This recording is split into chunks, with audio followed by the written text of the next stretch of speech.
Alec Baldwin, actor who obviously you know from the controversy surrounding the Rust production last year, or a year and a half ago, who unintentionally, according to this, charged with involuntary manslaughter, shot and killed members of the crew, or a member of the crew, as well as injuring others. Murder and manslaughter are not the same, but it's a serious charge. Involuntary manslaughter consists of manslaughter committed in the commission of an unlawful act not amounting to a felony, okay, or in the commission of a lawful act which might produce death in an unlawful manner. So what was the weapon here? It was a .45 caliber revolver, and that's a big round. But, a .45 caliber revolver, there's only one way to fire it, and that's to pull the trigger. And what Mr. Baldwin was saying early on was, I didn't pull the trigger.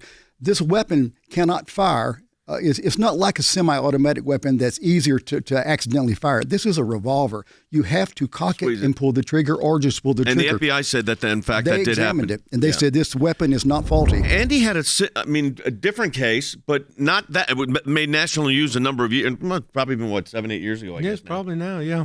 And it involved a documentary that was being done on the Allman Brothers, the band. Right, what happened there? It was in Jessup in Wayne County, Georgia, which is extreme southeast Georgia. They were filming a scene where one of the Allman Brothers was lying in a bed. The idea was to lie in a bed on a railroad track while some song was being played. They went to the railroad company. They said, no, you can't put that bed on that track. That's a live railway. Well, they said, we're going to steal the scene. In other words, do it illegally. Yeah. And they put the bed on the track, and here comes the train around the bend. The train hits, they all scatter, but the train hits the bed and decapitates one of the stagehands. In addition to a civil case that was brought, you brought criminal charges. We brought criminal charges against the people, the producer, the executive producer, and the people, and they pled guilty and served 1 year in prison. Not likely here, probably, in this kind of I don't see that in this case. When I first heard about this... Because you had another step there. They were told not to do it. They were definitely told not to do it, but I saw this... It's a little bit different. This was the armorer handed an actor what he thought was essentially prop. How do you not clear the chamber? That's the armorer's responsibility, and according to reports, the armorer... That's his defense. The armorer is going to blame it on the armorer. Yeah, the armorer, according to Baldwin, the armorer told him this is a cold weapon. A cold weapon is one that does not have rounds in it. He was told that, apparently.